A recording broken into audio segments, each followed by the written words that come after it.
สวัสดีค่ะพ่อแม่พี่น้องสวัสดีFCทุกท่านเนาะค่ะกลับมาพบมาพอกับเจตาคือเก่าค่ะในทางช่อง YouTube คลิปนี้จะเป็นของลาวพัฒนาเด้อค่ะคลิปลาวพัฒนาเห็นอยู่นี่ก็จะเป็นประวัติของปอยเปรตค่ะปอยเปรตวันที่9ที่ผ่านมาเนาะค่ะประวัติของเพิ่นลาวพัฒนาออก509ค่ะ3ตัวบน55ล่างเนาะของปอยเปรตหลุดไปค่ะแขนเน้น3หางกับตัวเดียววิ่งหลุดไปกับขอโทษขออภัย FC แทนปอยเปรตเนาะค่ะขออภัยแทนเพิ่นวันที่6ที่ผ่านมาวิ่ง4ตัวเดียวเข้าไปอยู่ค่ะ2 งวดเจตาให้เบิ่งประวัติของปอยเปรตเนาะค่ะ2 งวดให้เบิ่งประวัติที่ผ่านมาของเพิ่นมื้อนี้มาแล้วเด้อค่ะมาตามกันต่อไปใหม่ปอยเปรตวันที่11มื้อแรงนี่ออก2 ทุ่มครึ่งเป็นจังใดแนวทางปอยเปรตพิจารณาไปน้ำกันค่ะรับชมรับฟังไปน้ำกันถ้าชอบก็จัดถ้าคัดก็ผ่านแนวทางของปอยเปรตค่ะแนวทางใหม่ของเพิ่นกราบขอบุญขอบคุณปอยเปรตหลายๆเด้อค่ะที่ให้แนวทางมาวางทางช่องของเจตาเนาะค่ะเพิ่นให้มาด้วยดีเสมอมากราบขอบพระคุณเป็นอย่างสูงค่ะปอยเปรตเอามาค่ะมาฟังน้ำกันมาเบิ่งน้ำกัน FC มือใหม่แล้วเด้อมือนี้ไปต่อเด้อวันที่11เด้อค่ะปอยเปรตมาลาวพัฒนาค่ะวิ่งลูดเพิ่นให้มา1ค่ะวิ่งลูด2ตัว3หางค่ะ915121 3ตัว1หาง591หางเดียวแขนพี่น้องหางเดียวคอรอของปอยเปรตหางเดียวคอรอ เอาเจ้าคือหัวเจตาวันดิหางเดียวคอรอเนาะพี่น้องเอาพิจารณาเด้อพี่น้องหางเดียวอัน91นี่อันที่จริงเจตาเป็นผู้วงกลมจักสิแม่นวงกลมผิดหรือถูกวงกลมให้แล้วมันสิถูกว่าเนาะพี่น้องเพราะว่าเพิ่นขีดเส้นใต้เนาะแต่เพิ่นวงกลมมานี่เจตาแม่นเฮ็ดผิดหรือเฮ็ดถูกซั่นเด้เน้นไปเน้นให้เพิ่นนะ91ปล่อยเปลี่ยนที่มันเพิ่นเน้นมา91บ่ซั่นเด้เพิ่นขีดเส้นใต้โอ้เจตาเจ้าก็ได้เนาะผิดเป็นถูกก็มีเด้อค่ะพี่น้องอะไรก็ไม่แน่นอนเด้เนาะ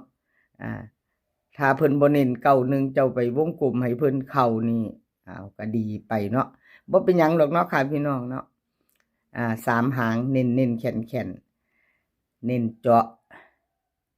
3ตัวก็หางเดียวคอรอเนาะพี่น้องปล่อยเปรตให้มาบูขนาดเด้แนวทางของเพิ่นไผจะตามต่อแคปหน้าจอค่ะอันเก่าหลุดไปอันใหม่มาแก้ตัวใหม่แก้มือใหม่เนาะพี่น้องแก้มือใหม่มือแรงอาจารย์ปล่อยเปรตพาหมู่คำคงไปเที่ยวลาวเด้อค่ะมือแรงมือแรงนี่มือแรงมีเฮเนาะพี่น้องวิ่งรูดเพิ่นกัน1ตัวเดียวคอรอคือกันวงกลมให้อยู่นี่แคปหน้าจอค่ะ FC ทุกท่านที่จะไปกับปอยเปรตมือแรงเนาะค่ะลุ้นกันใหม่เป็นมือใหม่แล้วแคปหน้าจอแล้วไปต่อค่ะเป็นของใครต่อไปเนาะแคปไว้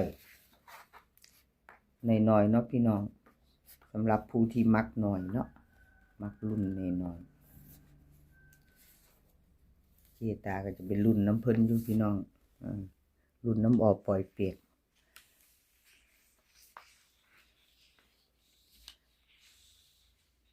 มาต่อด้วยซองสุวรรณค่ะต่อด้วยซองสุวรรณFC ซองสุวรรณว่าจังใดแน่กับขอโทษขออภัยเนาะค่ะเดี๋ยวเจตาให้เบิ่งประวัติก่อนเพิ่นก็เข้าอยู่เนาะวันที่6พี่น้องซองสุวรรณเนาะค่ะ2 งวดเพิ่นก็เข้ามาอยู่งวด14774วันที่6ที่ผ่านมาเนาะค่ะ FC ซองสุวรรณวันที่9 เจตาขอโทษขออภัยแทนเพิ่นค่ะ FC ซ่องสุวรรณที่เพิ่นหลุดไปเนาะ509 3ตัวบนค่ะเพิ่นหลุดไปซ่องสุวรรณ55ล่างเนาะนี่แนวทางใหม่เพิ่นมาแล้วพี่น้องแจมือใหม่ไปต่อ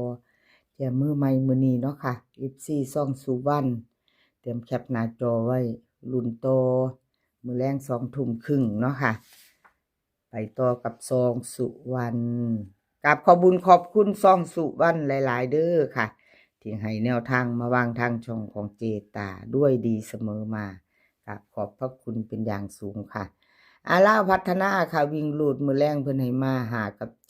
7 2 ตัว4 หางค่ะ5 9 7 9 5 0 7 0เบิ้ลค่ะ5 5 7 7 3 ตัว3 หาง5 7 9 5 7 0 5 7 5ค่ะวิ่งลูดเพิ่นเด่นทอกันค่ะเด่นเท่ากัน5 กับ 7วงกลมให้2 ตัว2 หางค่ะเน้นให้5 9 กับ 7 9ค่ะ3 ตัวเน้นหางเดียว5 7 9ซองสุวรรณค่ะแคปหน้าจอไว้ต่อมือแรกเนาะค่ะ FC ซองสุวรรณพิจารณาใหม่แนวทางใหม่ของเพิ่นเด้เนาะค่ะพี่น้องพิจารณาใหม่เอาแคปหน้าจอไว้ค่ะแคปไว้แล้วได้ไปต่อให้จะรุ่นใหม่กับเพิ่นมือแรงแคปหน้าจอแล้วไปต่อเนาะกับขอบบุญขอบคุณซองสุวรรณเนาะค่ะขอบคุณหลายๆแล้วก็ FC ค่ะขาดบ่ได้คือ FC ผู้ใจดีเนาะค่ะว่าจะเป็น FC เก่า FC ใหม่เนาะค่ะที่เขามารับชมรับฟังมากดไลค์กดหัวใจกดแชร์มาคอมเมนต์ในช่องของเจตาพารวยเนาะค่ะในแนวทางในคลิปของเจตาเพิ่นก็มากดหัวใจให้กราบขอบพระคุณเป็นอย่างสูงเด้อค่ะกราบขอบพระคุณหลายๆที่เขามาเป็นกำลังใจให้ช่องน้อยๆเนาะไปต่อค่ะไปต่อ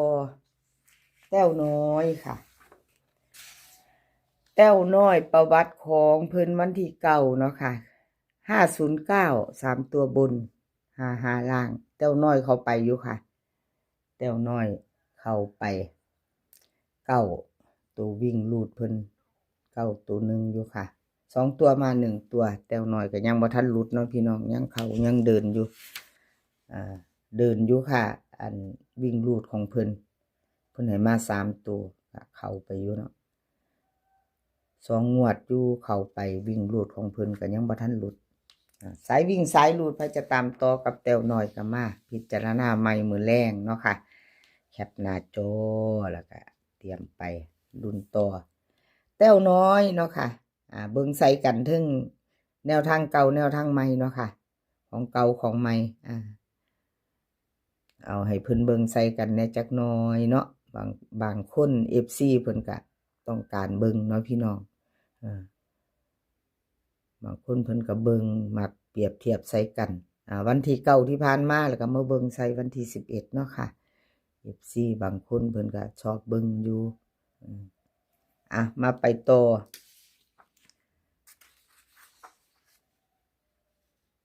ลาวพัฒนาของแต้วน้อยค่ะวิ่งลูดมี1กับ5กับ7ค่ะ2ตัว4หาง1 5 1 7 5 7 5 8 3ตัว2 หาง3ตัว2 หางค่ะ1 5 7 1 5 1วิ่งลูด1 5แล้วก็7วงกลมให้ทอกันเด่นเท่ากันทั้ง3ตัวเด้อค่ะแต้วน้อยให้มาสายวิ่งสายลูดพิจารณาเบิ่งเด้อค่ะ3ตัววงกลมให้ทั้ง3ตัวเด้อแต้วน้อยเด้อค่ะ2ตัวนี่เพิ่น2ตัวนี่เน้น1 5กับ1 7ค่ะ2ตัวเน้น2 หางเนาะ3ตัวก็เน้นให้ทั้ง2 หางเลยค่ะวงกลมให้ทั้ง2ตัว3 หางค่ะพี่น้องนี่ถึง2 หางเนาะพิจารณาค่ะพี่น้องกับขอบบุญขอบคุณแต้วน้อยเนาะค่ะที่ให้แนวทางมาวางทางช่องของเจตาที่เพิ่นให้มากับขอบพระคุณเป็นอย่างสูงค่ะแคปหน้าจอไว้รุ่นมือแรงเนาะค่ะกับแต้วน้อย คลิปนี้ขอให้พี่น้องโชคดีค่ะ โชคดี20:30กับเล่าวพัฒนา ให้โชคดีกันทุกคนมื้อนี้ก็ขอให้มีความสุขค่ะ ขอให้สุขภาพร่างกายแข็งแรง เดินทางไปไสก็ขอให้ปลอดภัยค่ะ เดินทางไปขอให้มีโชคกลับมาขอให้มีชัย คลิปหน้าพอกันไหมค่ะ คลิปนี้ก็สวัสดีค่ะ